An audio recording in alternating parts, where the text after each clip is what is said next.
Podemos começar então? Show, tá gravando. Bom dia, boa tarde, boa noite, né? Dependendo do fuso horário de cada um, de cada uma. Damos então prosseguimento ao nosso segundo encontro, né? Dessa oficina, que será dividida. Já tivemos nosso primeiro encontro, que será dividida em 3 encontros. Então a gente já está se aproximando quase do final, infelizmente ou felizmente, mas a gente já está indo para a segunda parte, né? Então, novamente, reforçar meu boa noite a todas e todos e todes, e vamos lá, então. Dar prosseguimento à nossa atividade, que nesse segundo encontro trabalhará, sobretudo, a gente vai se aprofundar mais no Blender, um pouquinho nos modificadores, na texturização, mas inicialmente a gente quer fazer uma conversa com vocês, então ouvir vocês, se conseguiram ouvir o podcast, ou se tiveram alguma dúvida, né, sobre a primeira aula, se tem alguma sugestão, enfim, a gente abre esse espaço para vocês, que a gente quer super ouvir, né, cada uma nos seus diferentes contextos. Então, fica esse local aberto, né, de fala, no chat, pode ser, mas a gente agradeceria muito, né, também se fosse abrir o microfone ou mesmo a câmera para a gente ir se conhecendo aos pouquinhos e se aproximar. Então, abre esse espaço para vocês. O que vocês acharam da primeira aula? Tiveram mais dificuldades em alguma coisa? O que esperam? Enfim. Modelaram a pazinha ou não?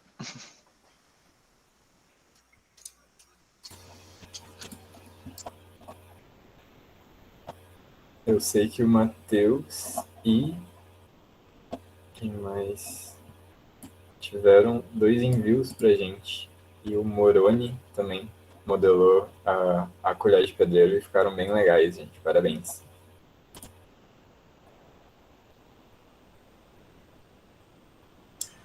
Bom, vou passar então aqui. Temos o podcast, vamos se aprofundar um pouquinho mais.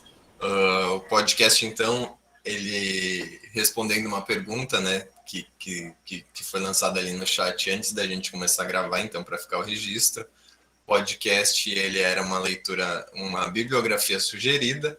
A gente colocou como bibliografia obrigatória, mas é muito mais uma bibliografia sugerida. E a gente optou também por colocar um podcast, né, que às vezes é muito mais simples de ter acesso a esse conteúdo, botando um podcast, indo lavar a louça, enfim, dando uma geral na casa, mas entrando em contato, né, com esse conteúdo da arqueologia digital e do ensino, né, de história, e da arqueologia digital na educação, como a proposta do nosso grupo.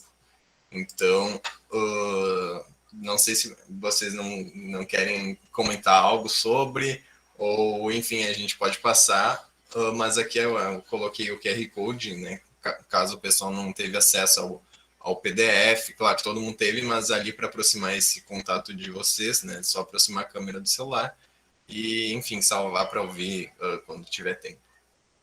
Quem tem algum comentário, senão a gente já dá prosseguimento. Se quiserem comentar também sobre a primeira atividade, a gente teve cerca de 10 pessoas já que enviaram, a gente ficou bem contente, porque todas as escolhas de artefatos que vocês fizeram são muito interessantes e foram bem plurais também, de culturas bem diferentes, indo desde Egito, Grécia, vindo aqui para o Brasil, muita coisa legal mesmo, e a gente está bem contente que vocês tiveram bastante êxito nessa primeira atividade, a partir do que a gente conversou no primeiro encontro.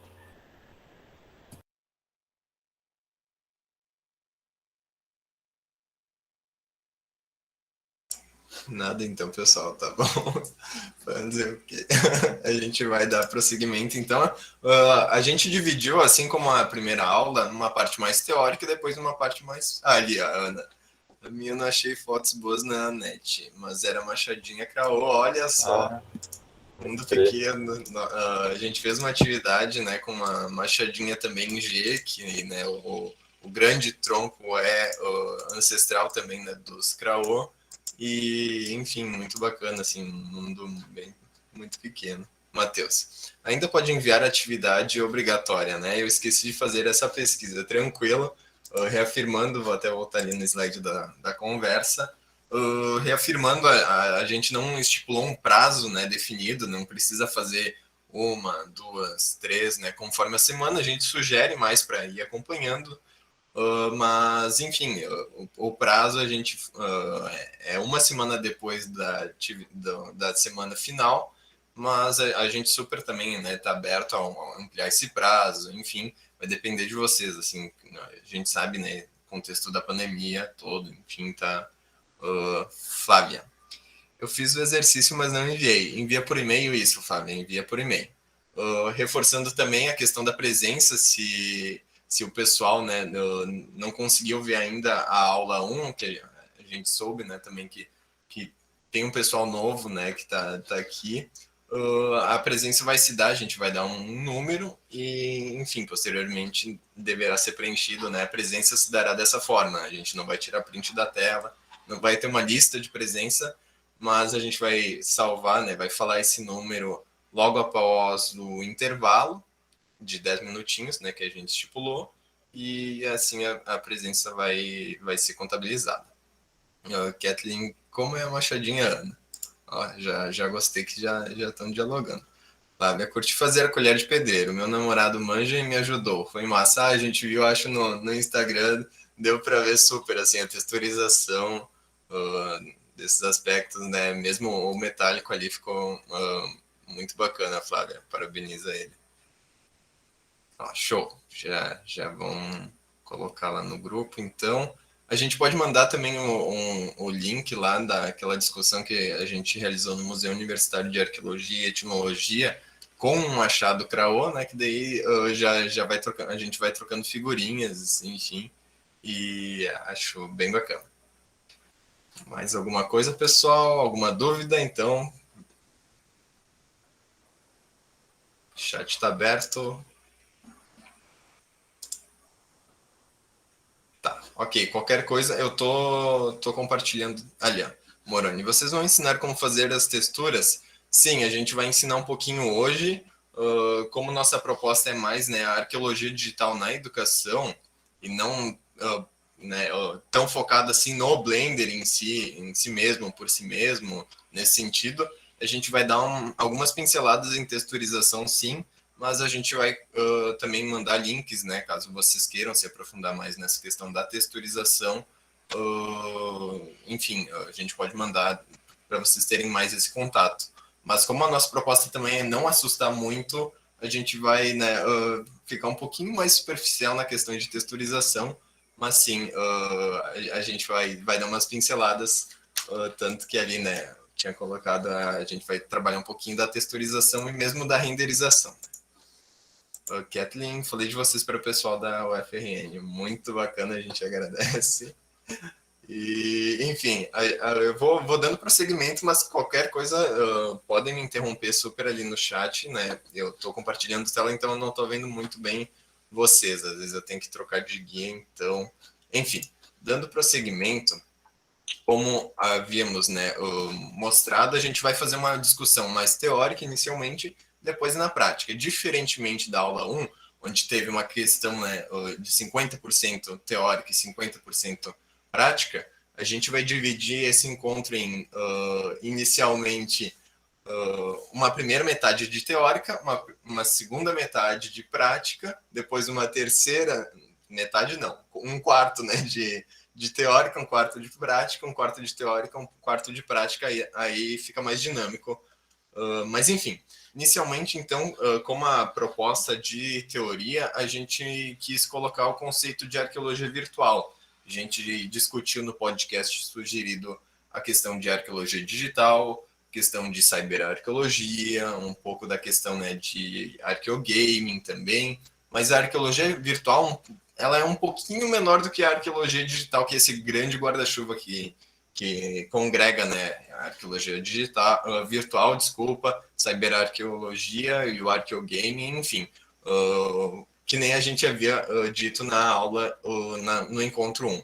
Mas a arqueologia virtual, segundo os princípios de Sevilha, que são os princípios internacionais da arqueologia virtual, desenvolvidos, então, né, pela Sociedade Espanhola de Arqueologia Virtual, consta lá, né, nos princípios de Sevilha, que a arqueologia virtual é a disciplina científica que tem por objeto a investigação e o desenvolvimento de formas de aplicação da visualização assistida por computador, estou aqui fazendo uma tradução livre, né, a gestão integral do patrimônio arqueológico. Então, é mostrar justamente essa visualização, né, através do computador, junto com a gestão integral do patrimônio arqueológico. A gestão integral do patrimônio é um grande guarda-chuva, né, que congrega todas as questões de preservação, nesse grande eixo, né, que é a preservação, não é só a conservação, né, mas a preservação nesse grande conceito, né. Então, outro conceito que a gente tira dos princípios de Sevilha dizem respeito a o que é uma reconstrução virtual.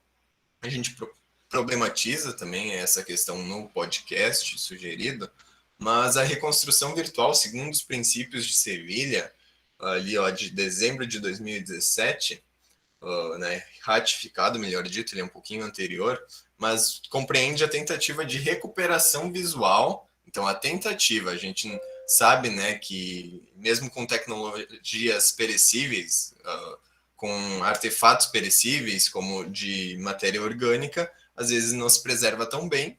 Então, é justamente essa tentativa. A gente não sabe até que ponto a gente consegue identificar, né, a questão de verossimilhança, a questão do rigor mesmo científico, mas algumas vezes é basicamente impossível ter aquela certeza, né, de 100%. Então, é sempre essa questão de uma tentativa de recuperação do passado, uma tentativa de recuperação de tradução, né, do passado. Então, o que é reconstrução virtual? Compreende a tentativa de recuperação visual a partir de um modelo virtual em um momento determinado de uma construção ou objeto fabricado. Então, construção ali, a gente soube, né, que tem o pessoal da arquitetura que utiliza muito bem. Na Europa, a arqueologia virtual é super desenvolvida na Europa, sobretudo nos sítios de monumentalidade, né, com castelos medievais ou com templos romanos, gregos, né? Mas como a gente aqui no Brasil não tem muito essa questão de monumentalidade, a gente tem que problematizar essa questão também de monumentalidade, diferente da Mesoamérica.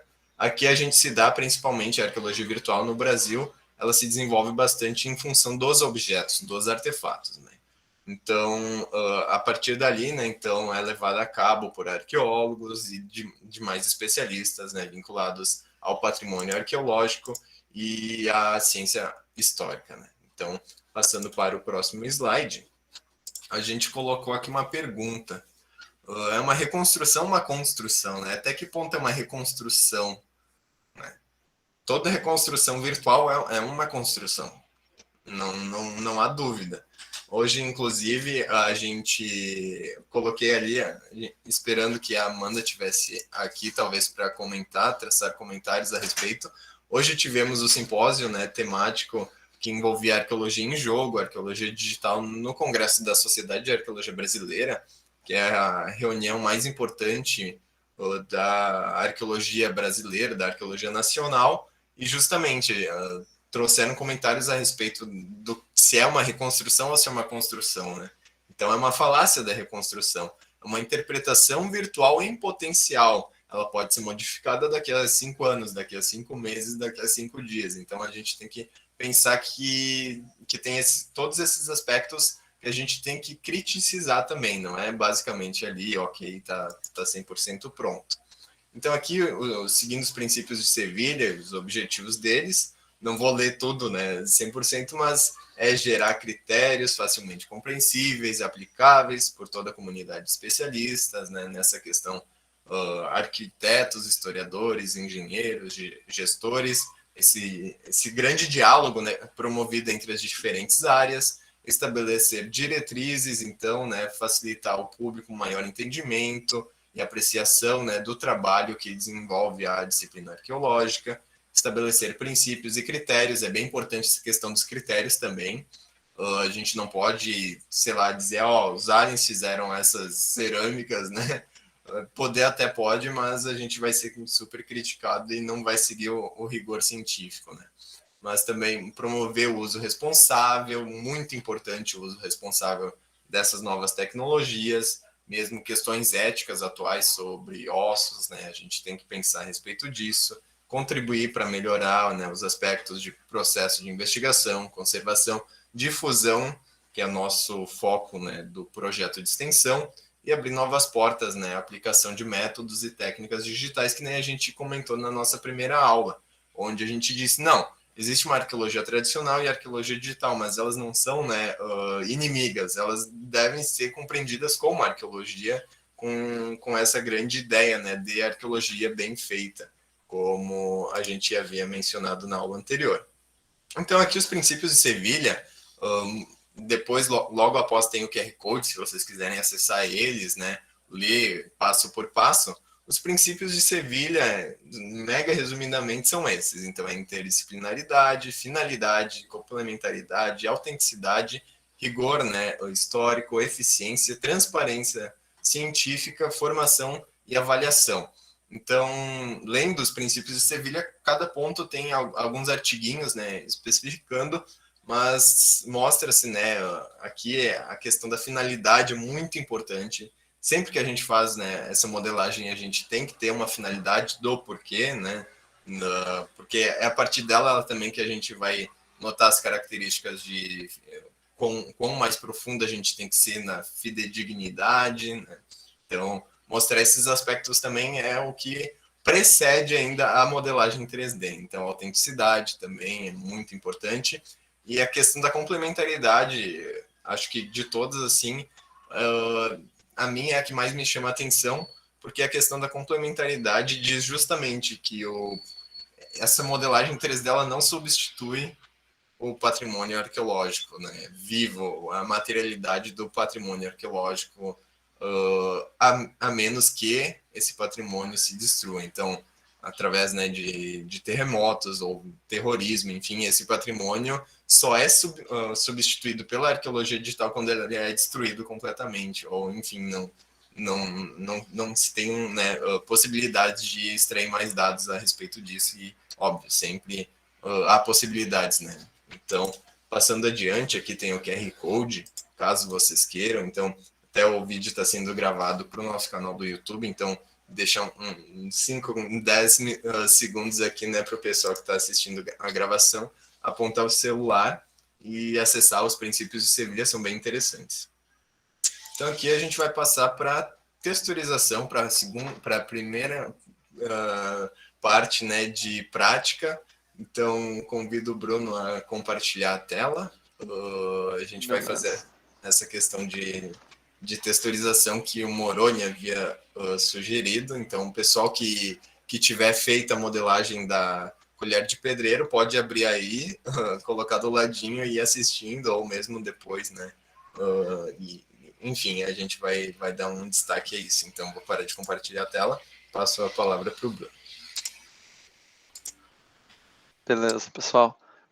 Então, a gente viu essa discussão sobre os princípios de Sevilha é muito interessante. A discussão sobre a finalidade do que a gente quer fazer é muito importante. Sempre tem que ser pensada inicialmente antes de tu for modelar qualquer coisa, né? No nosso caso, a gente está com uma colher de pedreiro que, eu diria assim, não enganaria ninguém que é um modelo 3D, assim, porque não tem nenhuma textura, ela está totalmente branca. A parte que deveria ser de madeira não é diferente da parte de metal. Os ângulos são muito retos, né? Ângulos de 90 graus totalmente. E então a gente vai começar a fazer ela ficar um pouco melhor. E qual é o primeiro passo? O primeiro passo é sempre salvar. Eu vou salvar aqui com Ctrl S. E daí, no caso, se vocês não tivessem salvado antes, iria entrar numa coisa assim. Então é só colocar um nomezinho e vai salvar. E é importante salvar porque o Blender tem, principalmente em computadores que são piorzinhos, um costume de fechar tudo e perder todo o teu trabalho. E não queremos que ninguém passe sobre isso. E uma coisa interessante do Blender é que ele é composto dessas janelas. E essas janelas são editáveis, não só no seu formato, mas também nas suas funções. Então, se eu levar aqui para o Image Editor, eu cliquei aqui no cantinho dessa janela, e o editor de imagem, eu vou abrir aqui, E eu vou abrir nessa pasta... eu vou abrir nessa pastinha aqui uma imagem que eu peguei da internet mesmo. Foi uma imagem de referência que eu peguei, bem simples. Também vocês poderiam colocar que nem o Vander colocou daquela outra vez, né? Adicionando aqui, adicionar uma imagem. Mas eu preferi deixar no cantinho ali para ser mais fácil para a gente. Tá. Então agora vamos começar a dar cor para o nosso objeto. Uma coisa importante é que tu não pode estar nesse modo de visualização do objeto. Tem que estar pelo menos nesse aqui ou até nesse daqui.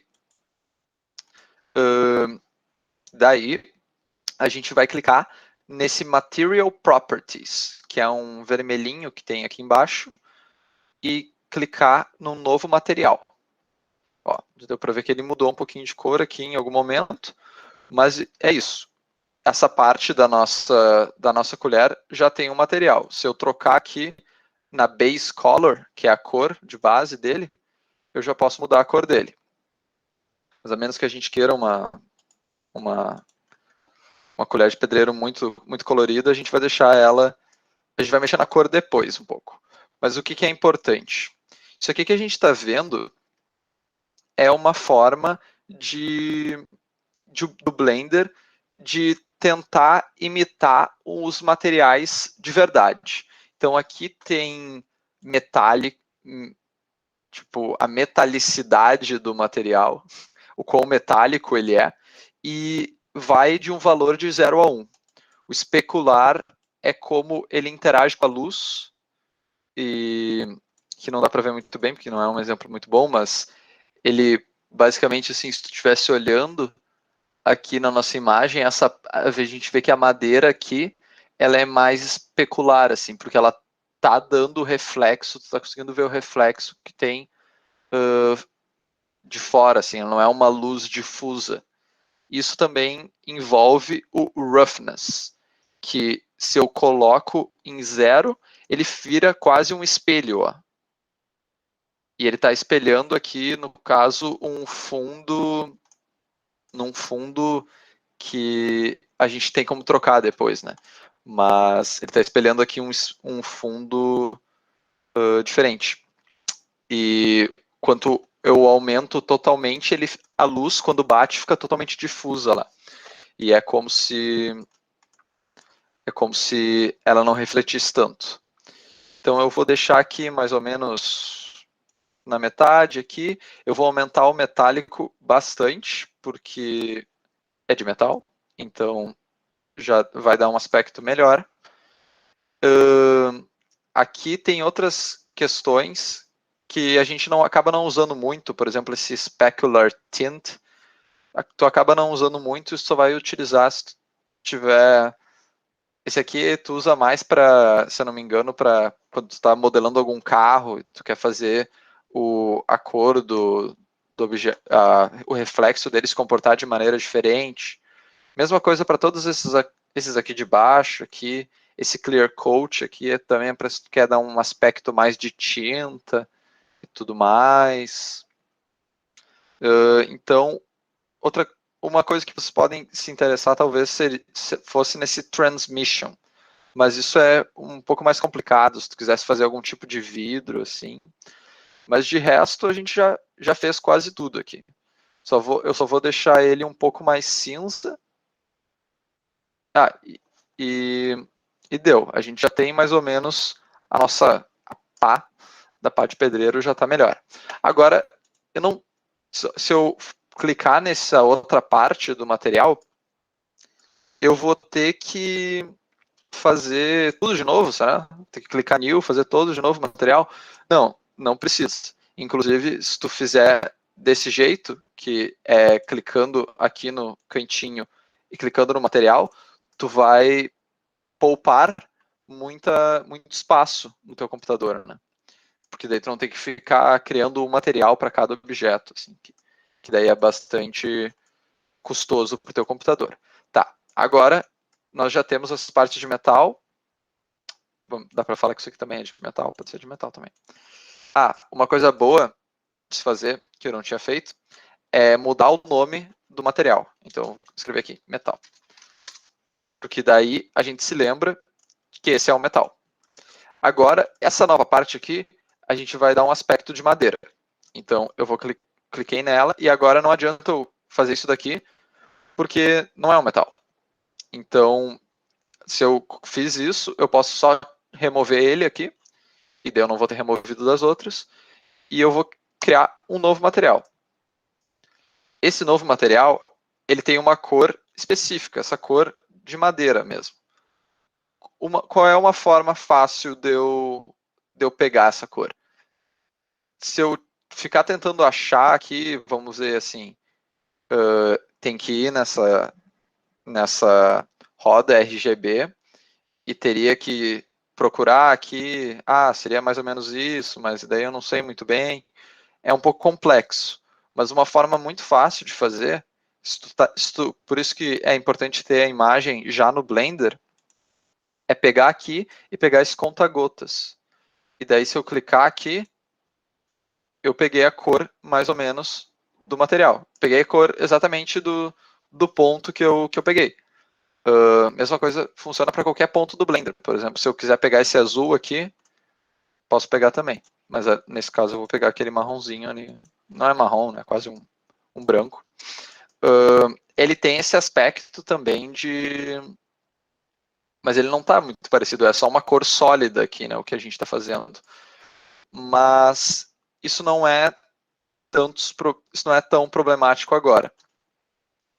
Depois o João vai ensinar uma forma da gente dar mais detalhes ao material, que é utilizando mais texturas. Mas tá, vamos fazer ele parecer um pouco mais com uma madeira. Vamos aumentar um pouco esse roughness, também vou aumentar a especularidade, porque a gente consegue ver que ele está bem reflexivo. E é mais ou menos isso. O material dá para ver.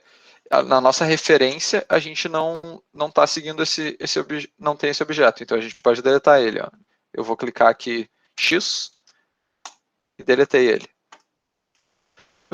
E se quiser, eu vou ensinar uma técnicazinha só para vocês, que essa ponta que a gente tem aqui, ela é uma ponta redonda. E olha só, a nossa ponta ela é plana aqui, né? Então, uma forma de fazer isso, ó, eu entrei no modo modo edição, selecionando a madeira, né? E cliquei, eu vou clicar aqui Tab, mas tu poderia clicar no Edit Mode. Mas eu vou clicar Tab. Eu sempre gosto de usar esses atalhos por causa que eles deixam tu ser muito mais rápido. E só para mostrar alguma das possibilidades só para mostrar como existem muitas outras, né? E se vocês quiserem realmente se aprofundar, vão ter que ver tutoriais e tudo mais. Mas se eu clicar Ctrl B e fizer isso aqui, ó, eu criei uma... vê que ele pode dar uns problemas, assim, mas... eu criei uma coisa que se chama bevel. Então, assim, eu criei uma ponta mais arredondada. E já está mais parecido. Então, acho que é isso sobre a texturização e algum pouquinho de edição também junto. Perfeito, então, a gente colocou, né, a questão da finalidade nesse sentido também, nem o Bruno mencionou, a gente pode, claro, cada vez mais ali colocar outras texturas, enfim, mas para nossa finalidade, o exercício, né, que a gente até sugeriu para vocês é fazer essa texturização bem simplesinha mesmo, claro, simplesinha, né, para quem já tem esse domínio até, para né, ir exercitando. O Blender não é um monstro de 7 cabeças e a gente quer mostrar isso também. Em alguns pontos a gente não se aprofunda muito justamente por isso, né? Porque, enfim, a gente não sabe o interesse de cada um, de cada uma a respeito disso. Então, a gente tem duas possibilidades agora. Bruno, Vander, Ana, desculpa, e pessoal como um todo. Vocês preferem que a gente deixe, né, um intervalinho agora de 10, 15 minutos, ou mesmo para vocês texturizar, melhor dito, na verdade o Bruno também tem uma questão, né, tem um contratempo ali. Acho que vamos falar sobre licença e daí pode ser um intervalo depois disso. Perfeito, ok. Vou compartilhar a tela aqui, então, rapidinho. Aí, mas depois, durante o intervalo, a gente pode comentar sobre essa questão de texturização mesmo. Então, passando para a questão de licença.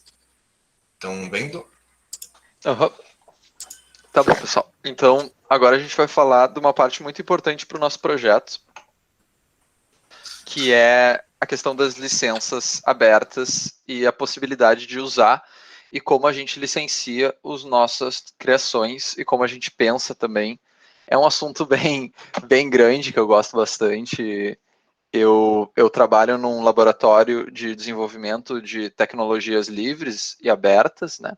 Então a gente está sempre envolvido com isso. Mas para começar, eu vou falar para vocês o que é o Creative Commons. Creative Commons é a forma mais famosa de tu licenciar o teu projeto de uma maneira que tu permita algumas coisas para qualquer pessoa que entrar em contato com o teu projeto. Teu artefato, é muito abrangente e não é a única, né? Tem outras. Essa é mais voltada principalmente para arte, para código também, código de computador, mas tem, por exemplo, a do MIT, que é mais voltada para hardware mesmo. Tem a do GNU, que é voltada para o sistema operacional também. E então, o que é o Creative Commons? Ele é uma licença e ela tem bastante juridiquês por trás dela, mas ela não é, digamos assim, ela depende da legislação local de cada lugar. É uma coisa global, mas, digamos assim, se tu entrasse numa disputa jurídica com alguma corporação muito forte, muito poderosa, que poderia pagar muitos advogados, não é, talvez não seja muito fácil só argumentar que tu colocou em Creative Commons ou estava colocado em Creative Commons, porque às vezes a legalidade disso pode ser questionada, mas a gente adota isso e quer que isso seja cada vez mais respeitado, e é bastante respeitado, na verdade, pela legislação brasileira, é uma das mais avançadas nesse sentido. E agora eu vou explicar um pouquinho como que funciona. Então, ele tem vários símbolos, que são símbolos que remetem a diferentes licenças, né? O símbolo da pessoinha, por exemplo, que é o by, ele significa que tu tem que creditar quem criou. E essa é a licença mais permissiva acima de domínio público total, né? Domínio público total, tu pode literalmente fazer o que tu quiser com qualquer coisa que a pessoa criou. E a gente pode declarar o que a gente cria como sendo domínio público. E uma coisa que eu não falei é interessante a gente declarar as coisas como sendo, se tu está pretendendo fazer algo de uma maneira livre, se tu simplesmente não declarar nada, a coisa está fechada. As pessoas não têm permissão de utilizar realmente tua coisa, que pode ser mas não chega a ser uma patente, né? Teria outra coisa que seria ser mais fechada ainda e mais certinha, que é a questão da patente. Mas, voltando, tem o SA, que é essa voltinha quase completa, que diz que é o share alike. Significa que a gente tem que, se estiver utilizando, acho que é bom dar um exemplo, né? Se eu escrevi um livro e coloquei o buy, toda vez que tu pode vender meu livro, tu pode fazer o que tu quiser, mas se eu só coloquei o buy, tu vai ter que falar que fui eu. Se eu coloquei o share alike, tu vai ter que distribuir ele da mesma forma que eu coloquei a distribuição, com a mesma licença que eu estou usando. Se eu coloquei o NC, que é o não comercial, quer dizer que tu não pode utilizar para uso comercial. Se eu coloquei o ND, quer dizer que tu não pode adaptar o meu trabalho. Tu tem que colocar ele na íntegra. E é uma coisa bem complexa de pegar tudo isso e confesso que a internet, é importante falar isso na questão da arqueologia digital e na questão dos meios digitais, porque a internet parece que ela não foi feita muito, a digitalidade no geral, não foi feita muito para respeitar isso, né? Porque é muito fácil tu copiar um texto, é muito fácil tu copiar uma imagem, é simplesmente ir lá e printar a tela, e daí entra também o questionamento de o que é uma cópia quando tu está criando um modelo 3D. Porque, por exemplo, se eu pegar uma foto do símbolo da Coca-Cola e transformar isso num pedaço de... transformar isso numa bandeira, não sei, transformar isso numa coisa diferente, eu transformar isso num modelo 3D, numa garrafa de Coca-Cola completa. Eu estou infringindo o símbolo da Coca-Cola por estar utilizando isso? Talvez o símbolo da Coca-Cola sim, mas uma imagem de um objeto de um museu que não está... o objeto em si é um objeto proprietário, mas a foto dele passada pelo Blender e criada uma outra coisa, será que ainda deveria cair na mesma legislação de propriedade e de propriedade intelectual? E outra questão interessante é do domínio público, né? A gente tem no Brasil, a legislação fala que 70 anos após a morte do autor, a gente tem a obra liberada para domínio público. Ou ela pode ser declarada desde o começo, né, que nem a gente tinha falado. E isso varia de vários lugares, principalmente nos... É interessante essa discussão também, porque tu vê ocorrendo nela muito lobby de empresas poderosas. Por exemplo, nos Estados Unidos, esse número de anos foi aumentado principalmente por causa do lobby da Disney, porque eles não queriam que o Mickey Mouse entrasse para domínio público agora, porque eles ganhavam bastante com a exploração desse personagem, né? E tem várias dessas questões. E também queria pensar com vocês a questão de que muitos museus colocam seus artefatos, suas imagens, até que eles tiram dos artefatos, de uma forma não licenciada, de uma forma proprietária que tu não pode adaptar. Até às vezes eles criam modelos 3D e disponibilizam os modelos 3D, mas eles não deixam tu baixar, não deixam tu modificar ele. E muitas vezes esses artefatos que eles têm lá foram roubados de outras culturas, né? Principalmente da África, da América do Sul. Eu estou me referindo geralmente aos museus do norte global, né? E é uma questão, né?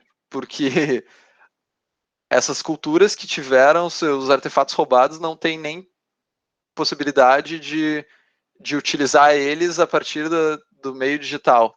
Então, também é uma coisa que a gente deve pensar, e caso seja a questão de vocês de pensar por que meu acervo não seria melhor utilizado se ele fosse de domínio público ou tivesse alguma licença. Pode passar, João. E aí eu quero falar sobre o Guia de Direito Autoral e Educação Aberta e à Distância, Perguntas e Respostas, que é um guia muito bom, bem atualizado, da legislação que simplifica bastante e ele trabalha com essas perguntas e respostas. E uma pergunta, para exemplificar, né, é se eu posso usar de material pré-existente de terceiros na produção de material educacional novo que eu produzirei. Ou seja, materiais mesmo que são proprietários, materiais, se quiser usar o símbolo da Coca-Cola, o Mickey Mouse e uma foto que é proprietária, num material que é voltado para a educação, o guia diz que podemos também usar partes de quaisquer obras na criação de material didático instrucional. E podemos também usar obras de artes visuais integrais, como fotografias e pinturas, na composição deste novo material. Então, ele dá legitimidade para a gente construir um material didático mesmo com objeto, com coisas que são de propriedade intelectual. E é isso aí sobre a legislação. Se vocês quiserem discutir também um pouco em cima, acho que a gente vai entrar no nosso intervalo, mas a gente pode ficar discutindo sobre esse assunto que tanto me interessa. Eu coloquei ali no chat o linkzinho, então, para o pessoal que quiser acessar, né, esse material. Acho até que fazer um convite, se alguém é do direito, quiser integrar o Ergani também, né, é bem importante. Mas, brincadeiras à parte, bandeira Ergão. Não, eu ia comentar que, justamente pegando esse gancho do Bruno, falando sobre as licenças, né, os modelos que a gente produz, como são todos voltados para o fim educacional, a gente tem essa liberdade mais garantida a partir dessa própria legislação que o Bruno mostrou para a gente, inclusive lá no Sketchfab, que é onde a gente posta os materiais que a gente produz também.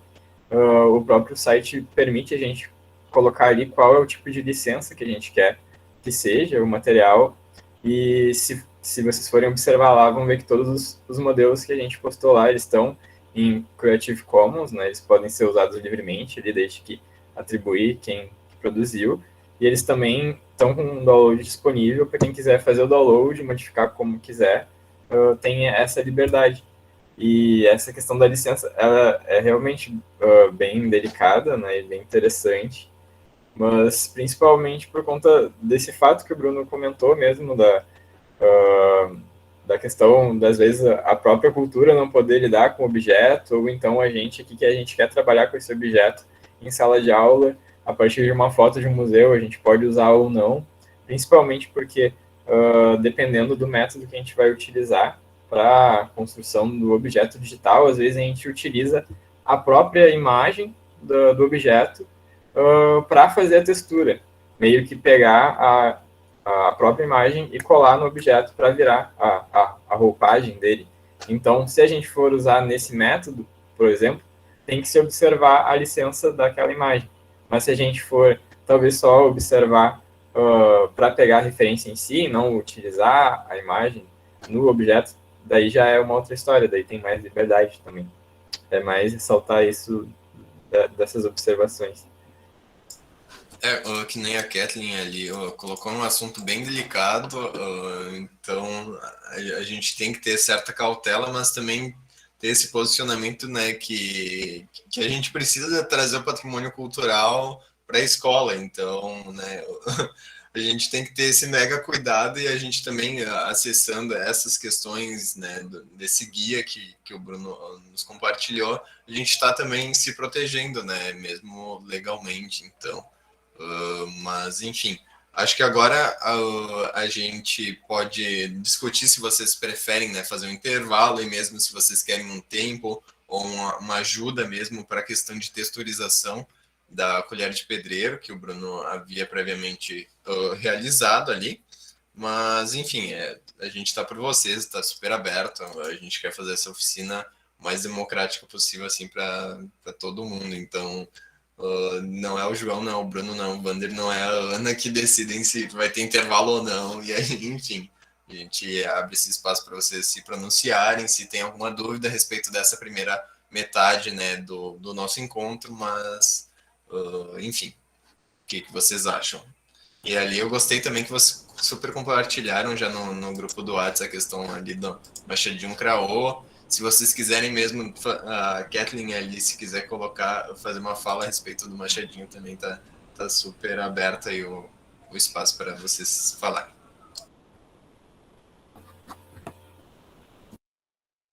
Quem quiser intervalo aí, levanta a mãozinha do Meet pra gente saber. Vamos ver a fala do Matheus. Muito importante vocês falarem sobre as licenças, é algo que normalmente não somos ensinados a ficar atentos sobre essas questões mais burocráticas. Exatamente. Às vezes a gente tá fazendo o trabalho ali na melhor intenção possível, mas acaba caindo numa furada por conta de não ter observado esse tipo de coisa. E que às vezes é bem nada a ver, né? Por conta do museu não querer que que as pessoas entrem em contato com os artefatos. Idealmente também, caso tenha essa dúvida mesmo, alguns museus às vezes não colocam ali tão explicitamente licença, manda um e-mail, né? Uhum. Ali a gente pode muitas vezes ser chato, pode ser meio inconveniente, mas mesmo para nossa garantia, né? Ali tem um e-mail, printzão, sim, qualquer coisa tá como prova. Então, bem interessante esses pontos ali que o Matheus destacou. A Kathleen ergueu a mão, não sei se é para votar a favor do intervalo ou para fazer uma fala. Não, né? Do intervalo ainda não. É porque sobre a... Vocês estão me escutando? Estão? Ou não? Sim, a gente está sim. Estamos sim. É que minha internet de vez em quando cai, eu não sei. Mas enfim, que eu ia falar se a Ana quisesse falar um pouquinho da história da Machadinha, porque eu achei a foto assim, mas de conhecimento mesmo da história eu não sei muito não. Eu adoraria escutar se ela quiser falar um pouquinho, explanar aí.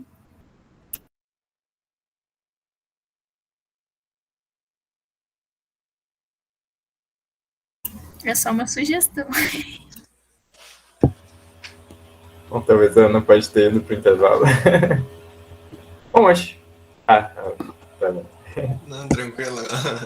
Qualquer coisa pode botar no chat se sentir melhor. Mas eu e o João, a gente fez um estágio obrigatório do curso de História no Museu Universitário de Arqueologia e Etnologia, aqui da URGS, que tem esse machadinho, até que eu enviei ali o modelo no chat, que ele é um machado bem próximo do machadinho Craô. Ambos são machados semilunares e também são de etnias do mesmo tronco, como o João mencionou. E foi bem interessante trabalhar com esse artefato. A gente também chegou a entrar em contato com a história do Machadinho Craô e sobre toda a disputa dele estar lá no museu. E aí o grupo, a cultura que produziu, querer o Machado de volta, e daí teve toda essa treta, mas que eles acabaram conseguindo de volta, e eles conseguiram inserir o Machado de volta no circuito cultural deles, né? Ele está ativamente cumprindo a função dele ali na cultura, que é bem interessante mesmo. E é uma perspectiva muito diferente mesmo de museu, né? Ali, complementando com a fala do Matheus, vou ler, né, em função da gravação, o Matheus colocou, muito importante também a reflexão sobre os museus, principalmente europeus e norte-americanos, que saquearam culturas inteiras, e para pensarmos nas nossas ações como arqueólogos, historiadores também. Não somos donos de nenhum material arqueológico. E a Kathleen ali reforça, e é interessante porque nesse estágio que o Vander comentou, a gente fez uma fala com a Antônia Canindé, que inclusive agora, uma ótima notícia, ela está participando também do Congresso da Sociedade de Arqueologia Brasileira. Ela é uma estudante, né, de museologia da Federal do Recôncavo Baiano, se eu não me engano. E, enfim, a gente fez uma conversa com ela enquanto estagiários do museu, né, do Moai, e ela cuida do Museu Canindé, um museu indígena, né, que tem toda uma lógica diferente de exposição. Então, ela conta, né, que é justamente isso que o Vander comentou, não é o artefato, entre aspas, que está ali no museu, ele não está ali hermético, fechado, parado, né? Nessa nossa lógica ocidental de arte pela arte, assim, de parar, apreciar, enfim. Ele está justamente ali. Tem coisas no museu que são usadas no dia, né? A dia, ou enfim, em determinados eventos. Então é muito interessante essas diferentes lógicas também. Mas pensar ali, o comentário do Matheus, comentar um pouquinho, eu tive um estágio agora de ensino médio, a gente discutiu justamente com os alunos e as alunas sobre a questão de não existem mantos tupinambás, né, em museus brasileiros. Então, claro, tem toda uma problemática também do colonialismo interno, de não deixar um manto tupinambá com os próprios tupinambás e botar, sei lá, num museu nacional, né, que tem uma lógica mesmo de identidade nacional e não uma identidade, né, própria, afeita àquele grupo específico, cultural, mas a gente tem que pensar, né, a gente não tem um manto tupinambá no Brasil, a gente tem na Dinamarca, né, a gente tem ali o cocar do Montezuma na Áustria. Qual a lógica, né? Claro, a gente sabe que tem uma lógica por trás que o Matheus lhe reforçou, mas pensar isso, né, é interessante. Kathleen mandou ali um linkzinho para o pessoal do Instagram. Hoje está rolando um evento sobre um assunto legal nesse âmbito. Muito legal, Kathleen. Já salvei aqui. Muito bacana. Mais, pessoal? Então a gente faz um intervalinho, talvez? Pode ser. Okay. 10 minutinhos. E aí, na volta do intervalo, a gente dá o número da aula de hoje, para vocês anotarem. Isso aí. Aí a gente para a gravação, que daí o pessoal também fica mais à vontade, qualquer coisa. E aí a gente já dá prosseguimento às outras questões.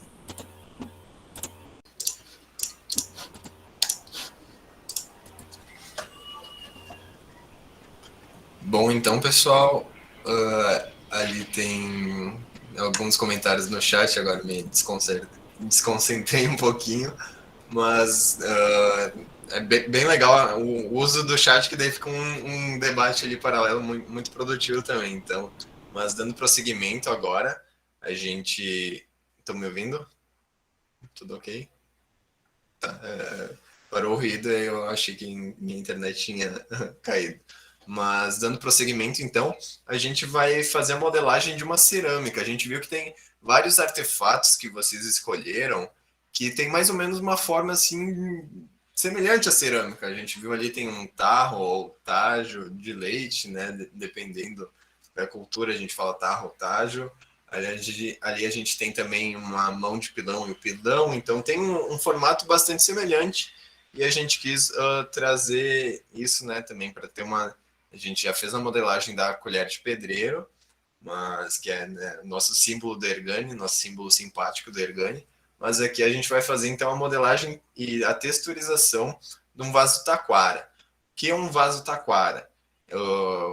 A gente fica institucionalizado, né, na Universidade Federal do Rio Grande do Sul. Esse vaso taquara, essa tradição taquara arqueológica, ela é assinada, né, por um grupo de possíveis ancestrais dos atuais Caingangue e Xoclen. A gente tem ainda que notar, né, não é tão evidentemente associado que nem os Guarani, a cerâmica arqueológica Guarani com a cerâmica Guarani, né, contemporânea, com os grupos Guarani contemporâneos, mas os taquaras, sim, a gente pode dizer, né, que tem certa associação cultural com os Caingangue. Então, mostrar o artefato, mas também o povo que produziu. Acho que é importante a gente fazer esses comentários. Então, vou compartilhar a tela do meu Blender logo agora. Peraí, se eu vou interromper os compartilhamentos aqui. Vou compartilhar o meu Blender. Compartilhar o ecrã inteiro, que daí não tem maiores problemas, talvez. Só me confirmem pelo áudio, que aí eu não vou estar vendo vocês, tá? Pode deixar. Acho que eu já tinha aberto aqui. Já tinha aberto, sim. Eu quero comentários sobre minha área de trabalho também. Muito bonito. Tá, aqui a gente tem... Eu coloquei aqui embaixo esse addon. Addon é uma extensão, né, que a gente pode falar, mas tudo que eu fizer com o meu mouse ou com as teclas vai aparecer aqui embaixo. Ó. Então, ó, quando eu movimento, tá parecendo que eu tô justamente apertando o botãozinho da rodinha, né? Esse addon tem essa limitação que quando eu vou para trás, às vezes não aparece, mas aqui, ó, já tá aparecendo, né? A questão de, se eu aperto o Shift, desculpa, já mostra ali. Então, aqui o que eu tinha feito? Novamente mostrando que a gente falou na nossa primeira aula e os atalhos que o Vander mostrou, que temos uma luz. Agora, para modelagem, a gente não necessariamente precisa, só vou tirar a cuia aqui de perto, senão pode dar um desastre. A gente seleciona, né, as formas de seleções aqui que o Vander já tinha nos ensinado. Coloquei aqui no Select Box. Posso selecionar através dos círculos, mas vamos lá. Seleciono com o botão esquerdo, Delete. Seleciono com o botão esquerdo, Delete. Essa aqui é a câmera. A gente vai mostrar ela um pouquinho mais depois. Ó, a câmera, ela, justamente o que ela faz, ela tira foto ou grava, né? A gente apertando aqui, Ctrl mais o 0, com ela selecionada, ela é como a gente tirar uma foto, né? Então, só que agora a gente vai modelar, a gente não vai precisar da câmera necessariamente. Então, vamos lá. ESC. Todo Blender começa com o cubo, isso é o clássico. É o clássico do clássico. Nesse caso, a gente não vai precisar do cubo.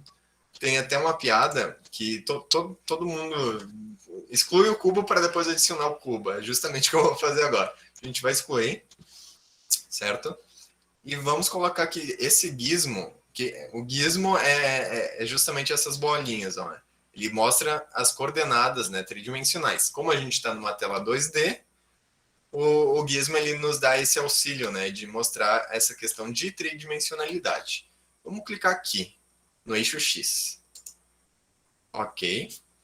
Temos essa visão agora só de 2 dimensões. Quer dizer, a gente vai ter meio de 3, mas dando foco principal na dimensão de altura, né, e de largura. Ó. Porque a dimensão para cá, tá, alguém ergueu a mão, que deu um barulhinho. Fui eu lembrei que a gente esqueceu de dar o número da aula de hoje. Isso, verdade. E é o número 47, pessoal. E aí vocês anotem aí que no último encontro a gente vai mandar o formulário para vocês se inscreverem para conseguir o certificado. 47, então. Isso. Show. Qual é o número que eu não entendi, por favor? 47. 47, 47? Isso. Beleza, obrigado. Ok, então. Aqui é o gizmo, então. Eixo Z para cima, altura. Eixo Y, largura. Né? Dependendo, o comprimento está na minha direção e na tela, né, do computador. Agora, a gente aproxima aqui. Ó, tudo que vai aparecer ali.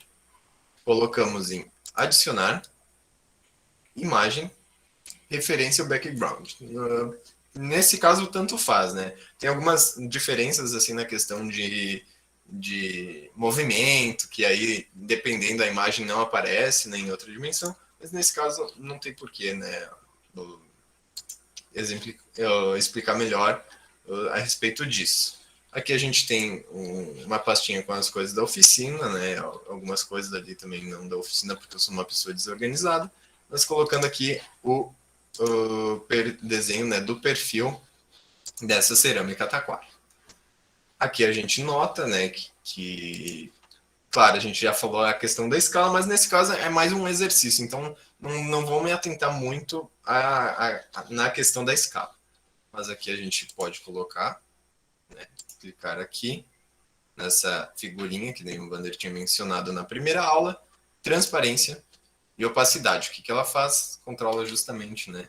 Quão opaco e não opaco essa questão de transparência, ela Então, a gente coloca aqui, ok. Ela não está bem no meio, ó. Tá dando para ver. Ela não está bem no meio. Isso é um probleminha, mas a gente consegue solucionar logo agora. A gente aproxima, aperta a tecla G, ou aqui também a gente pode clicar o Move, mas eu vou apertar G. Né? Y, porque é o eixo né, Y, e a gente puxa. Não precisa apertar o Y necessariamente, porque a gente pode ir por cima, né, ó, livremente. Mas nesse caso eu gosto de apertar o Y, porque daí tem um maior cuidado, parece, né, assim, nessa questão dessa atenção que a gente dá a esse desenho. Então, ok. Até aqui a gente não tem nenhum objeto além dessa imagem de referência. Vamos clicar aqui no adicionar ou Shift A, mas não vou me atentar muito nos atalhos, até para vocês conhecerem, mas só apertando por cima já aparece o G, né? Enfim, já aparece os atalhos. Clicando em adicionar, agora eu vou selecionar um cubo que eu excluí, certo? Ok, aqui temos o cubo, a gente pode apertar S para diminuir ou para aumentar, mas nesse caso a gente não precisa necessariamente do cubo, a gente precisa de um ponto. O que a gente faz? Clicamos aqui na opção Edit Mode, que é o modo de edição, né? Ok. Agora, como o Vander havia mencionado na primeira aula, que mostra a questão dos pontos, das arestas e das faces. Clicando aqui nos pontos, ok. Voltamos para a visão, né, que a gente tinha antes, é bem importante isso. E mais importante que isso é clicar nessa aqui, ó, que é a Viewport Shading, né? Que nesse modo que é o wireframe, que é modo gaiola, né? Então, clicando aqui, o que acontece?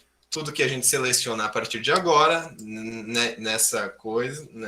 nessa dimensão, vai colocar no de trás também, ó. Se a gente selecionasse só antes, a gente ia só selecionar essa. Selecionando nesse modo, a gente seleciona tudo. Ok. Voltando aqui para a nossa visão, né, no xizinho. Agora a gente seleciona tudo assim ou aperta A.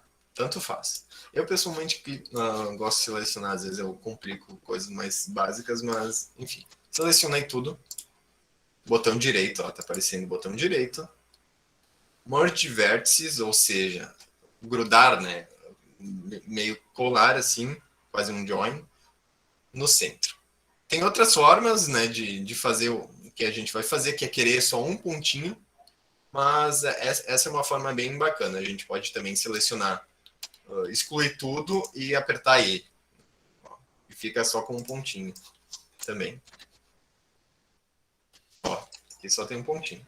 Mas nesse caso vamos voltar, Ctrl Z, só para simplificar. Selecionei tudo, Merge Vértices, At Center. O que acontece? Todos aqueles 4 vértices do cubo agora estão em um só. Eles foram colados aqui bem no centro. Ok? Agora, apertando o G, a gente consegue deslocar esse pontinho único, né? A gente estuda lá na escola questão de geometria. Uma reta é pelo menos 2 pontos. Tem que ter 2 pontos. Um ponto só não faz uma reta, né? Mas aqui... Opa, apertei F sem querer. Aqui a gente aperta o G para deslocar esse ponto e a gente começa a colocar ele em cima da nossa imagem de referência. Okay? Em função do tempo, aqui é 8h24, eu vou fazer meio grosseiramente, não vou atentar tanto assim para a gente dar destaque para as outras questões, mas enfim, vocês podem tirar dúvidas. Aqui a gente colocou esse pontinho, a gente consegue deslocar para qualquer direção, colocou aqui em cima, aperta E. O que o E faz? Extrude. Que é extrude, extrudar. É basicamente colocar um ponto ou uma face a mais ou uma aresta, né? Uma reta a mais naquela direção específica. Nesse caso é um ponto. A gente extruda e coloca G. Ok? Não precisa soltar o E. A gente aperta E, soltou. Já vai deslocando, ó. Aperta E de novo, solta. Aperta E, soltei a mão, vai colocando. Vou fazer meio rapidinho. Ó, tudo que se passa acontece aqui do lado, então qualquer dúvida vocês podem ver.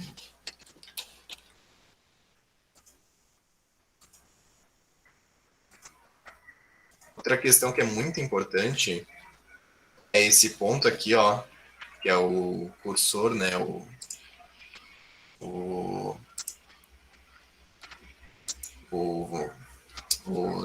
cursor 3D, 3D cursor eu ia falar, mas cursor 3D tem que estar no meio. Então, sempre apertando aqui no N, vai puxar essa linha, no View, deixar sempre no 0, 0, 0, 0, 0, 0. Daí tá bem no meio de todo o universo, né, que é essa nossa vista, né? Vou apertar N de novo só para sumir. E aqui a gente dá prosseguimento à questão interna.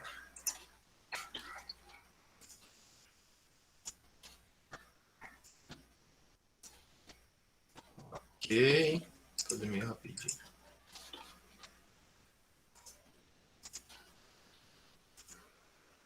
Aqui no fim, a gente pode chegar até o final e puxar, por exemplo, aqui apertando no N, a gente pode apertar no item, e aqui são as localizações. A gente pode botar aqui no global e puxar, né, para o eixo 0 aqui no caso. Então ele fica bem no meio. Mas eu, pessoalmente, não gosto muito assim. Eu gosto de deixar ele... Mas é porque eu fui ensinado a primeira vez assim, então é mania minha também, eu reconheço, tá? Então, vou colocar aqui, só não vou botar muito só para mostrar para vocês o porquê. Ok. Aqui a gente não tem objeto. A gente só tem um projeto de dobra. Vou até excluir o coisa aqui. Peraí. Tá. Ok, deixa eu assim. Excluímos aqui, né? Ó, aqui a gente não tem. A gente só tem quase uma arestinha, né? Quase. Então a gente seleciona tudo, certo? Tudo selecionado. Clicamos nessa chavetinha em inglês aqui, o Modify. Isso aqui eu vou deixar para depois mostrar aquela questão que o Bruno tinha mencionado, mas colocar aqui na chavezinha inglesa, que são os modificadores. São muitos, a gente não vai mencionar todos de jeito nenhum. Mas os que são mais importantes para a gente são dois, pelo menos. Que é o Screw, né, que é esse parafuso, e o Subdivision, né, que está, meu Deus, aqui. Minha miopia dificultou as coisas. Mas apertando aqui no Screw, com tudo selecionado, a gente clica e ele faz isto. E gira em 360 tudo que a gente tinha feito naquele planinho aqui. Olha que legal. Se não tivesse o que eles... A gente não aplicou ele ainda, então... Mas até agora, ó, já tem um projeto de cerâmica, né? Ok, temos um projeto de cerâmica. Aqui a gente pode ver que tem várias questões. Ó. No ângulo 360, em essa questão, né, dos aspectos de girar 360. Nesse caso, a gente precisa dela inteira. Então, 360 graus, ok. Certo? E a gente pode ver a questão dos steps, né, que são, ó, com 4 a gente não consegue fazer uma cerâmica, com 5 a gente começa, 8, 16, cada um é cada dobrinha, né, como se fosse. Aqui a gente deixa nos 20, tá bom? Vou botar no 16 só em função também, a gente não sabe nos computadores, enfim. Nesse caso já vamos aplicar, já podemos aplicar, sempre indo para o modo objeto. Ok. Será que meu relógio está parado? Podemos, então, indo em modo objeto, aplicar. Certo, agora aplicamos. O que aconteceu? O objeto agora, ele está assim, né, em 360. Antes ele só tinha aquela projeto de objeto. Então aqui já tem 360, mas como eu não tinha colocado até o eixo 0, ó, aqui tem um buraco nele embaixo. Eu particularmente gosto de deixar esse buraco embaixo, porque aí eu tenho eu gosto, não sei porquê, um controle maior que para mim me passa, né? Uma segurança maior, melhor dito. Colocando aqui no modo Edit Mode e selecionando essa questão das arestas, a gente selecionaria uma, ó, que nem o Vander mencionou na aula 1, não é? Só que daí a gente quer toda essa bordinha desse buraco, né? A gente não quer só uma pequenininha. Apertando em Alt, a gente seleciona todas elas. E aperta F. O que o F faz? Junta todas elas, né? Em uma face, melhor dito. Então a gente puxa para baixo, que também tem um buraco embaixo, e puxa Mesma coisa, se a gente selecionar uma vez, só seleciona uma. Se a gente selecionar Alt, a gente seleciona as duas. Né? As duas não. A gente seleciona todas, né, no caso. F, melhor dito. Ok, já temos modelado a nossa cerâmica taquara. Ó, ela tem alguns aspectos. Vamos colocar aqui shade flat, que daí mostra as faces bem nesse sentido. Né? Essa são as faces da cerâmica, não é? Então aqui botando no shade smooth, ele faz essa, né, esse quase polimento assim, mostrando, ó. Aqui tem alguns aspectos, ó, ainda parece meio saltadinho, mas a gente pode resolver isso colocando o modificador Subdivision, certo? Aí ele já faz, né, já dá uma refinada maior, mas a gente pode aplicar, né? Mas nesse caso vamos botar bem pouquinho de Subdivision, porque ele pesa muito. Nesse caso nem vou aplicar, vou primeiro duplicar, só para mostrar a diferença, né, de um para outro. Dupliquei, Y. Não vou aplicar nesse aqui, e nesse aqui vou aplicar. Olha a diferença, pessoal. O Subdivision, ele gasta mais processamento também. Vou selecionar as duas. Ó, tem muito mais faces nessa aqui do que nessa, então ele gasta muito mais processamento. Então a gente tem que tomar cuidado com isso também, não é? Quando a gente precisa de um jogo, por exemplo, de celular, a gente não pode ter tanto, né? Então a gente tem que cuidar. Nesse caso aqui, tá, ok, não tem tantas assim. Mas vou trabalhar nesse aqui, porque, enfim, a gente não sabe a questão, né, dos computadores de vocês também, então vamos deixar aqui. A gente coloca aqui no M, vamos deixar no 0. Já fica no eixo 0. Ok, agora a gente pode fazer o seguinte, que nem o Bruno ensinou, vamos fazer a texturização. Colocamos aqui no Material, né, Properties, e colocamos aqui no Next. Cerâmica. Certo? Podemos aqui mudar a cor. Ó. Opa, nesse modo não funciona, ó. Tá nesse aqui sim. Sempre lembrem disso. Às vezes a gente vai para texturizar e daí tá nesse modo, ele não vai aparecer. E aí para não gastar também, né, muito processamento. Puxando aqui, a gente consegue ver, né, esses aspectos. Eu deixei aqui em cima para justamente mostrar, né, que dá para selecionar aqui, pegar aqui, botar aqui. Ó. E aí a gente consegue ver a questão, né, de especularidade que o Bruno falou.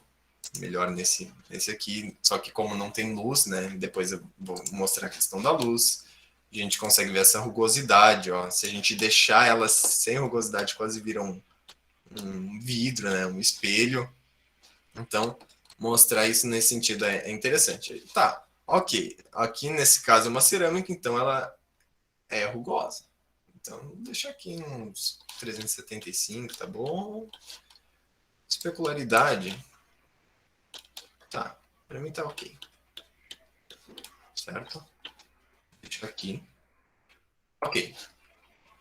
Outra forma. Ok, texturizamos. Essa é uma forma super básica, que nem o Bruno mencionou. Não é metálica, especularidade, rugosidade, enfim. Ok. Vamos agora mostrar outra forma. Certo? Outra forma, então. Clicando em Shading.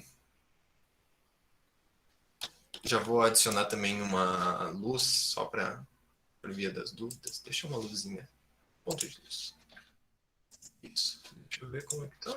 Ó, a luz, como ela interfere no objeto, é importante deixar uma luzinha só básica, mesmo para ver a questão da... Como o objeto interfere com ela, né? Então é interessante ter uma luzinha. A gente coloca a luz, mesma coisa, ó, adicionar luz, ponto. Né? Nesse caso, tem outras inferências. Mas selecionando, então, o objeto, a cerâmica, aqui tem aquela base color, ó, que a gente tinha feito anteriormente. Mas, nesse caso, a gente quer melhorar isso. A gente não quer uma cerâmica com uma cor só. A gente quer trazer essa vida, né, do do barro que foi produzido dela. Então a gente pode fazer outra coisa. A gente tem a questão do VMap, né? O que é o VMap? Ele faz o mapeamento de todas as faces, os pontos, enfim. Vou até fazer aqui. Melhor dito. E ele desembrulha. O que é desembrulhar, né? Aqui ele está totalmente, todos os pontos estão quase retangulares. Fazendo esse desdobramento, ó, vou colocar um wrap só para mostrar para vocês, é o básico. Se a gente seleciona aqui o Smart, já mostra, ó, mais ou menos uma cerâmica, né? Então, esse mapeamento, a gente pode melhorar isso, né? A gente não vai ensinar muito vocês para não assustar, através do Mark Sim, que daí a gente seleciona uma aresta, daí a gente vai separando e depois vai desdobrando, mas a gente não quer assustar vocês. Então a gente... Tá, ok. Para bem e para mal, tá ótimo assim pra gente. Então, modo objeto, edit mode, seleciona tudo, então com o A, ó, tá aparecendo ali do ladinho, Smart UV. Tá bom para nós. Não tem por que a gente complexificar mais, né? Para vocês. Ok, aqui tem o mapeamento. Ó. Então, esse embrulho vai ter essa forma. Né? Ok, a gente faz ali o shading, a gente vê. Tem aquele mapeamento, né, prévio. Mas a gente coloca aqui, então, Shift A, ou adicionar, pode ser adicionar textura de imagem. Ó. Isso é um nó, né? Uma caixinha aqui, daí a gente faz os nós. Amarelo é sempre com amarelo, assim como as televisões antigas. A gente não sabe se tem gente nova aqui que só trabalha com HDMI, mas antigamente a gente tinha, né, o áudio e era o cabo branco, vermelho e o amarelo. Então aqui a gente coloca amarelo com amarelo. Mas nesse caso, ele ainda não tem uma imagem para pegar aquele mapeamento e colocar em cima, né? A gente coloca aqui no Open, procura a imagem de referência que a gente quer. Nesse caso eu vou usar essa aqui. Eu até usaria essa aqui, mas vou deixar essa aqui porque já estava ali em cima antes, só para mostrar para vocês o que acontece. Colocando aqui, não aconteceu nada. Mas por quê? Porque não está conectado. Certo? Agora, o que vai acontecer? Essa imagem texture, essa textura de imagem, ela vai colocar no lugar da cor. Olha só. Uau! Vou fazer aquela vozinha do Manual do Mundo de antigamente, né? Mas, enfim. Olha só que bacana ficou. Antes ela estava meio... assim, vou deixar nesse modo anterior. Deixa assim, que daí mostra mais como a luz se comporta, ó. Luz está se comportando, coloca imagem texture, olha só que bacana. Agora parece realmente uma cerâmica, não é? Gostaram, não gostaram, enfim.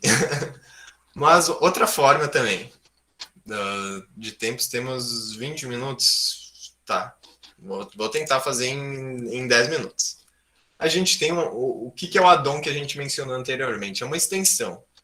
É uma extensão que não vai trazer vírus, eu juro, a gente promete. A gente coloca aqui no Edit, Preferences, e procura aqui nessa lupinha, Node Wrangler. Aqui já está ativado, mas o de vocês vai estar que nem esses de cima. Ó.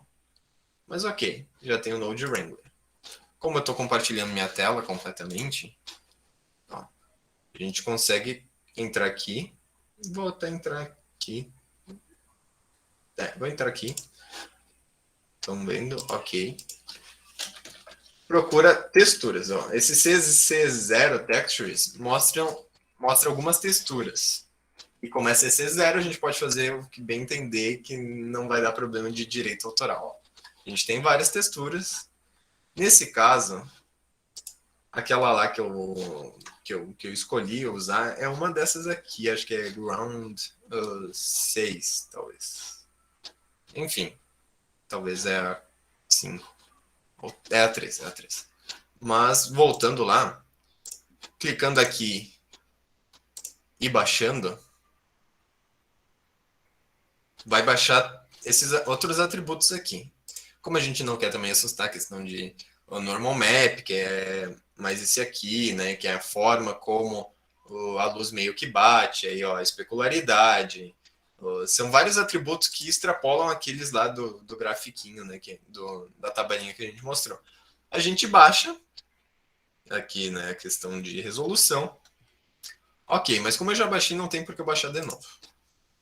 Vamos só excluir aqui e deixar como estava anteriormente. De vocês vai estar provavelmente assim. Ó, quando vocês estão, né? Normal. Ok, como a gente já ativou o Node Wrangler, que é aquela extensão, selecionamos em cima do objeto. Ok. Clicamos aqui. Ctrl Shift T. O que faz? Vai pegar todos aqueles atributos e jogar para dentro do Blender. A gente pesquisa a pasta, nesse caso oficina, seleciona aqueles arquivos salvos. Ó. Tem esse aqui e esse aqui. Segura o Shift e já está ok. Joga, soltou. Qual a diferença de uma imagem texture para essa forma que a gente mostrou aqui? A luz, que nem está aqui do ladinho, olha a forma como ela se comporta. Estão vendo que tem sombrinhas aqui? Tem um aspecto de rugosidade mais verossímil, né? Ó, mesmo falhas às vezes. É interessante notar que fica mais fotorrealista, a gente chama. Mas essa é uma outra forma de modelar os artefatos de vocês. É achar, sei lá, um mármore, por exemplo.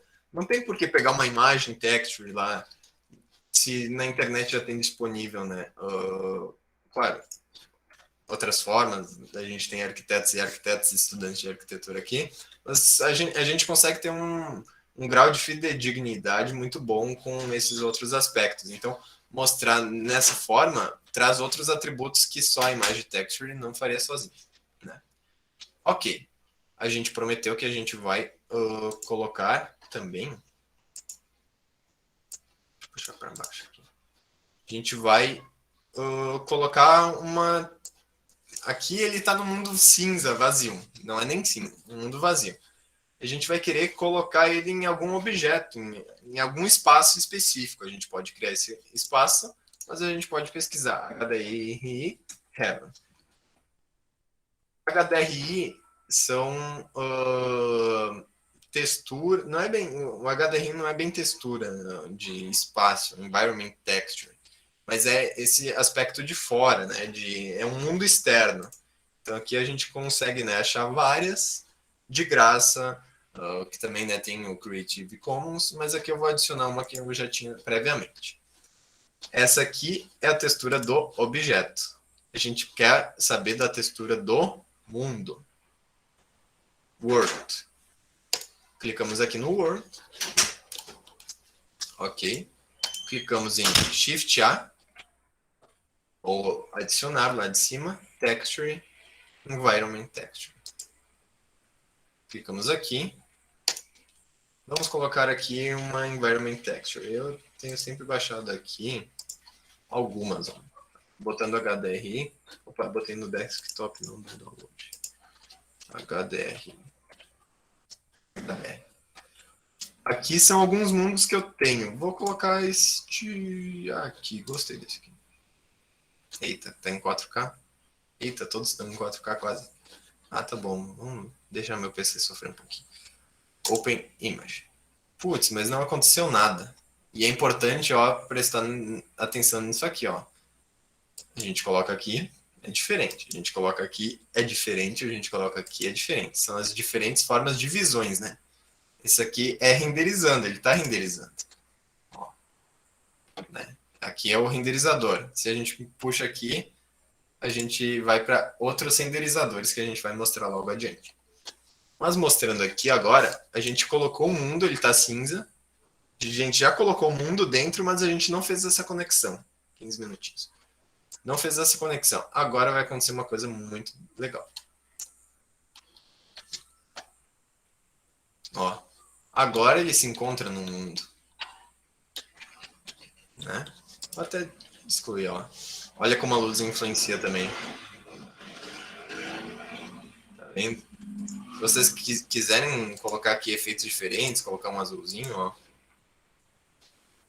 Ou ficar mais forte, mais fraco. Uns detalhezinhos, maior, menor, aí é com vocês aqui também. Mas nesse caso, o mundo externo, esse environment texture, ele já traz luz, mas parece que está muito demais. Então aqui a gente bota um pouquinho menos de força nele. Ó. Certo? Ok. Aqui vamos adicionar uma câmera. Adicionei câmera, mas está aqui, ó. Adicionamos uma câmera. O que a câmera faz, que nem eu tinha mencionado antes, tira a foto. Ó. Ctrl 0, selecionando ela e Ctrl 0, ela vai para tirar uma foto. Aqui a gente, é que nem objeto, a gente aperta G, ele movimenta, ó. Mas aqui ele não está interferido tanto pela cor que eu tinha mencionado. Não tem um mundo externo, mas no modo renderização, ó, tem. Certo? Nesse caso, dá para a gente trabalhar diminuindo com o S essa cerâmica. Mas nesse caso, eu vou deixar assim, que tá ótimo para mim. Né? Vou excluir a câmera nesse caso, mas eu vou pegar Ctrl Alt 0. Opa, vou pegar aqui, Ctrl Alt 0. Ctrl Alt 0, selecionando uma câmera e com o Ctrl Alt 0, ele bota justamente naquela visão que tu tá tendo. Ele puxa a câmera para a visão que tu tá tendo. Ctrl Alt 0. Viu? Ele puxa a tua câmera para onde tu tá vendo. Alt 0. Tem outras formas, né, de movimentar essa câmera. Dá para fazer aqui, ó, que nem um objeto, né?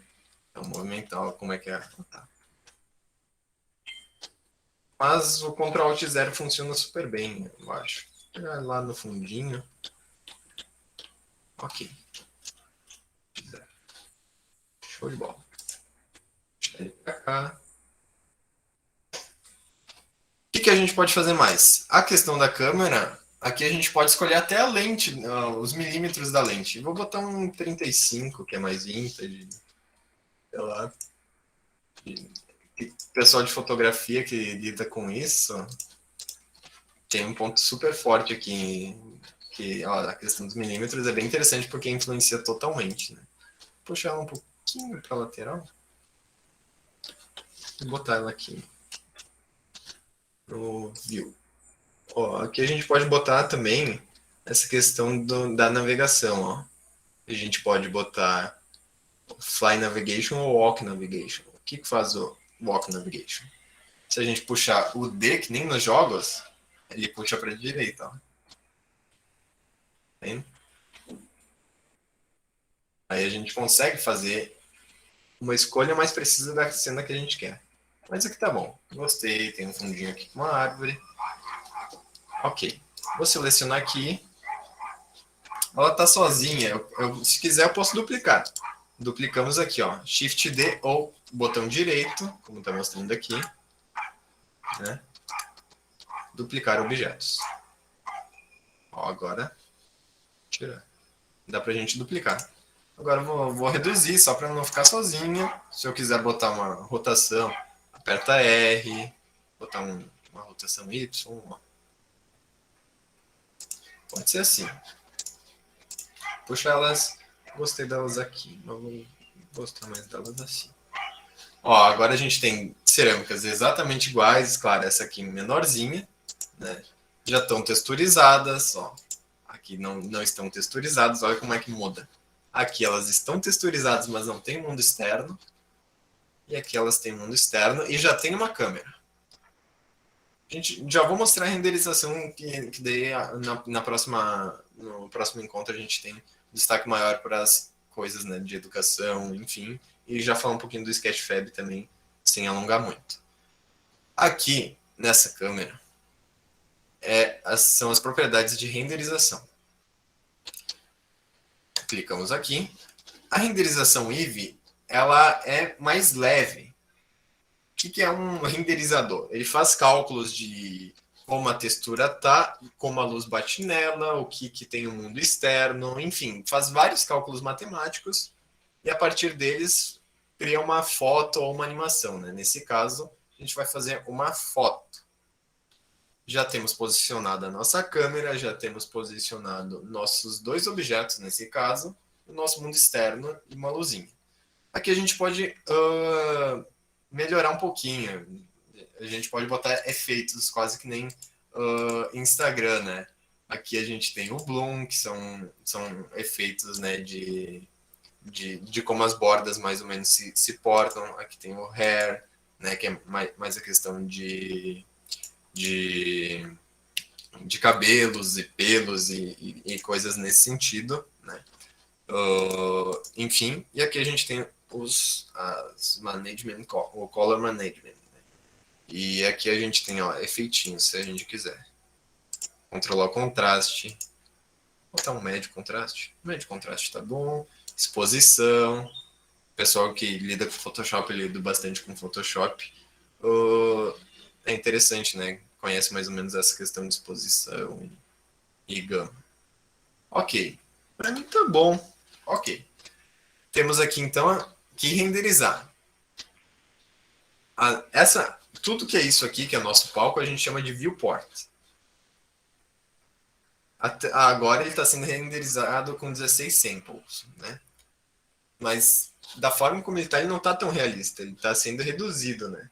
Só que nesse caso a gente quer renderizar numa qualidade melhor. Então a gente, selecionando aqui o Eevee, a gente aperta, aqui tem o denoise, que é um outro efeito, enfim, a gente aperta F12. O que faz o F12? Renderiza. O que é renderizar? Tirar uma foto, né? Tirou a foto, nós temos o meme lá do tira foto, mãe, que eu lembrei agora. Mas tirou a foto, imagem, salvar como. Olha que legal. Aqui a gente pode salvar que nem uma foto de celular mesmo, ou uma do Paint, enfim, ó, PNG, ou JPEG, ou outros formatos, TIFF, oficina 2. Salvei como foto. Salvou, ok. Já vou aproveitar para renderizar no outro modo, mas depende do computador de vocês. Tenham cuidado, lembrem de salvar, nesse caso é só um exercício, mas Cycles. O Cycles é outro renderizador. Ele gasta mais processamento, né? Vou até colocar aqui GPU, que é a minha placa de vídeo. E ele tem mais atributos. Ó, aqui já está ligado ao Hair. Na verdade, esse Hair não necessariamente diz respeito a pelos e capilaridades, né? Mas é um outro atributo na forma de renderização. Ó. A gente tem os bakes também, que cuidam da difusão, transmissão ali. Tem vários efeitos, várias formas como o renderizador age sobre o objeto. Mas nesse caso a gente já botou um contrastezinho e controlou a exposição, já tá bom. Se quiser botar até um standard, dependendo. Mas varia, assim. Apertamos F12. Agora, vou renderizar com 128. Vou renderizar com 128. Olha, o Cycles, ele gasta muito mais processamento. E ele faz esses cálculos... Não que o Eevee não faça, mas ele age diferente, olha. Cada quadradinho desses são vários cálculos, né, agindo sobre o objeto. Então ele vai gastar mais processamento, olha. Tá vendo? Estão vendo, melhor dito. Aqui tá dizendo como restantes 4 minutos. Não vou sair, não quero. Vou colocar aqui no 60. Ou enfim. Mas nesse caso, nem vou renderizar. Alguém ergueu a mão ali? Foi eu. Não, eu ia comentar para depois tu mandar esses registros lá no grupo da oficina, para o pessoal ver o que a gente teve como resultado final, para chamar atenção para algo. E também só lembrar que faltam 5 minutinhos e a gente tem que comentar a atividade 2. Tranquilo. Então aqui o renderizador que está agindo vai demorar menos de 1 minuto agora. Mas só para mostrar a comparação do Cycles e do Eevee, acho importante, talvez. Mas enquanto isso, vamos comentando sobre a atividade, porque não tem por que ficar mostrando só os quadradinhos ali, né? Pode ser. A Kathleen perguntou se tem que instalar ou já vem com o Blender. A questão da renderização vem junto com o Blender, sim. Então, tu baixa o Blender e já vem o pacote completo ali. Exato. Bom, não sei se tu quer que eu compartilhe a tela aqui para falar. Pode ser. Pode ser? Uhum. Eu vou salvar aqui, vou até fechar o Blender, daí a gente comenta mais o Sketchfab na próxima, talvez. Pode ser. Mostrar e daí a gente tem mais tempo. Ok. Fechando no salvar. Bom, gente, então vocês viram com o João hoje um outro método de modelagem, né? E aí a modelagem de cerâmicas e outros artefatos com formato parecido, que fica bem fácil seguindo esse método que o João demonstrou para a gente.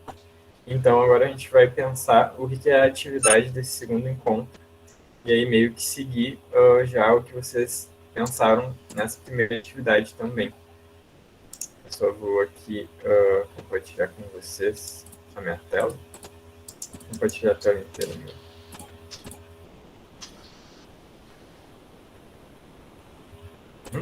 Tá.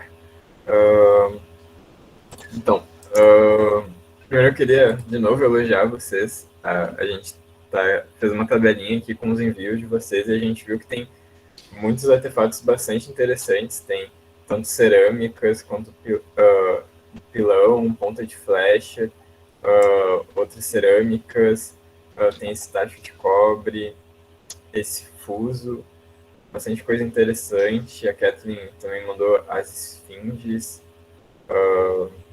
tem também os vasos canópicos lá do Egito, que são bem interessantes.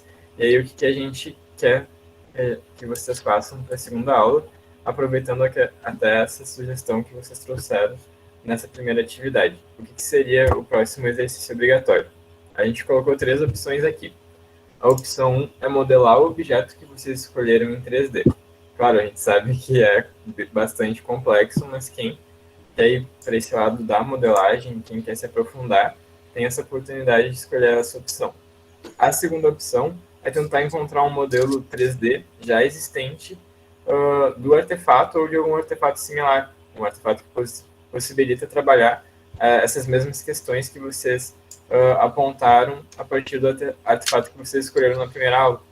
Aí, para isso, dá para navegar pelo próprio Sketchfab, que a gente comentou que tem museus e outros órgãos do mundo inteiro que postam os artefatos 3D lá, que vocês podem achar provavelmente algum semelhante que vocês pensaram. Ou então, a terceira opção é pensar em alguma dinâmica de levar esse objeto para dentro da sala de aula para discutir o passado, né? E aí a gente vem conversando que uma ideia que surgiu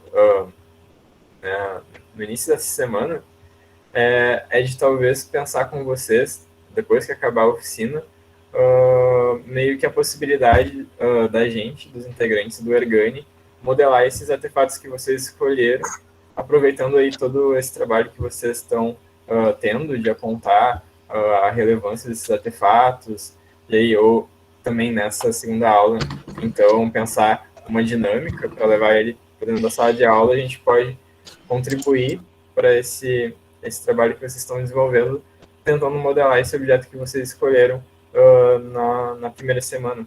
Aí, caso vocês não forem escolher modelar o artefato de fato, ou não forem procurar um outro artefato parecido. Então, esse é o exercício obrigatório, né? Tem essas 3 opções.